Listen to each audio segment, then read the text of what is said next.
Para cobrar uma indenização por síndrome do túnel do carpo no trabalho, você vai precisar entrar com uma ação trabalhista contra a empresa. Esse tipo de processo costuma ser bem delicado e não é todo advogado que sabe lidar. E assim, como esse tipo de caso costuma envolver valores bem altos, você precisa entender exatamente onde está se metendo. Mas fica tranquilo porque aqui nesse vídeo eu vou te mostrar como esse processo funciona, os documentos necessários e como dar início. Meu nome é Juliana, eu sou advogada aqui no MDN Advocacia e aqui no canal falamos sobre os direitos de quem se machuca ou adoece no trabalho. Então, se esse assunto te interessa, já se inscreve e ativa as notificações. Indo direto ao conteúdo, vamos começar entendendo como funciona uma ação por síndrome do túnel do carpo no trabalho. Todo o processo trabalhista começa com o seu advogado enviando um documento chamado de petição inicial para a Justiça. Esse documento é uma espécie de carta para o juiz, explicando o que aconteceu e por que a empresa deve te indenizar. Antes de dizer se você tem razão ou não, o juiz vai chamar a empresa para se defender. Depois das explicações da empresa, o juiz vai chamar um médico para analisar se a sua síndrome do túnel do carpo foi causada ou agravada pelo seu trabalho e a gravidade dela. No seu caso, o ideal é que esse médico seja um médico ortopedista ou pelo menos um médico do trabalho. Além disso, você e o seu patrão poderão ouvir testemunhas e juntar documentos. No fim de tudo isso, o juiz vai decidir se você tem direito ou não à indenização. E aí, depois dessa decisão, tanto você como a empresa podem recorrer. E esse é só um pequeno resumo de como funciona esse tipo de ação. Na prática, é algo bem mais complexo. Para entrar com um processo de indenização por síndrome do túnel do carpo, você vai precisar de alguns documentos. Esses documentos vão variar de caso para caso, mas alguns documentos básicos que você vai precisar são seu RG ou CNH, sua carteira de trabalho e o comprovante de endereço. São esses documentos que vão servir para te identificar. Além deles, você vai precisar da CAT. Também vai precisar de todos os documentos médicos relacionados à doença, como laudos, atestados, receitas. Nesses casos de síndrome do túnel do carpo,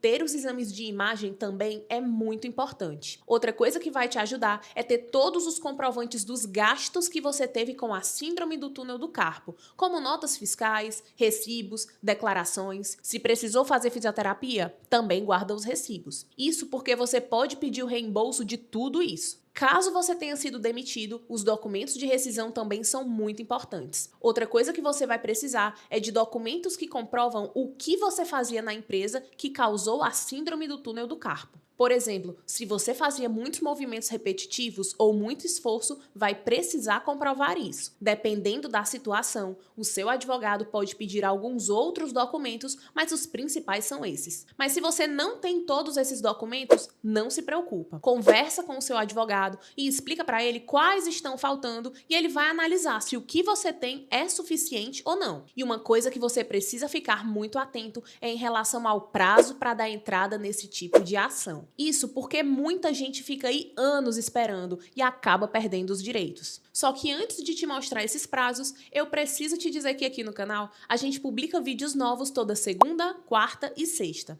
São vídeos sobre os direitos de quem se machuca ou de quem adoece no trabalho. Então, se você ainda não é inscrito, já se inscreve e ativa as notificações para ficar sempre por dentro dos seus direitos. Mas agora voltando aqui para o nosso conteúdo. Existem dois prazos importantes, um de 5 anos e outro de 2 anos. O prazo de 5 anos começa a contar do momento em que você souber todas as consequências da síndrome do túnel do carpo. Já o prazo de 2 anos começa a contar quando você é demitido da empresa. Na prática, os tribunais vêm entendendo que, nesses casos, o prazo de 5 anos vai se iniciar a partir do momento em que você receber o auxílio acidente no INSS. Quando você não recebe o auxílio acidente, esse prazo é contado da perícia na justiça. E aqui tem um detalhe importante em relação aos casos graves, que causam sequelas permanentes. Quando você sofre uma redução da capacidade de trabalhar devido à síndrome do túnel do carpo, um dos direitos que você pode ter é o de uma pensão vitalícia. E essa pensão não prescreve totalmente. Isso aí significa que mesmo que você tenha adoecido há 10 anos,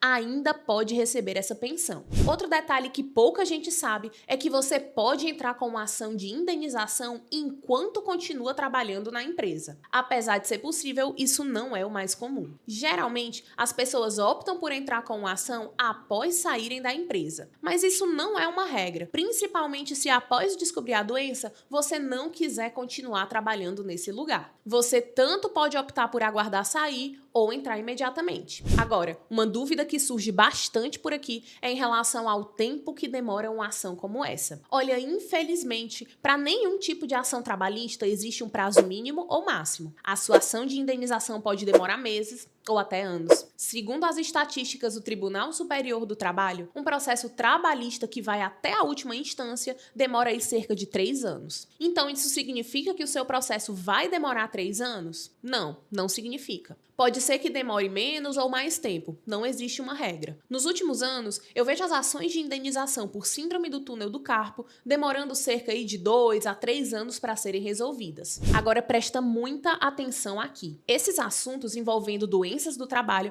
a gente não aprende com profundidade na faculdade. Então nós, advogados, precisamos aí fazer cursos extras, pós-graduação, estudar muito para dominar esse assunto. E isso é algo que nem todo advogado está disposto a fazer. Então você precisa ter muita atenção na hora de escolher alguém para te ajudar em um caso assim. Porque se você contratar um advogado generalista que não sabe pedir da forma correta, você arrisca receber uma indenização menor do que você tem direito. Se você nunca contratou um advogado e não tem nem ideia do que levar em consideração na hora de escolher um bom profissional, a seguir você precisa assistir esse vídeo aqui. Eu também vou deixar essa playlist com mais de 10 vídeos só falando sobre síndrome do túnel do carpo no trabalho. E se você precisar de ajuda com seu caso, é só deixar aqui nos comentários ou falar com a gente pelo WhatsApp. Um abraço e até o próximo vídeo.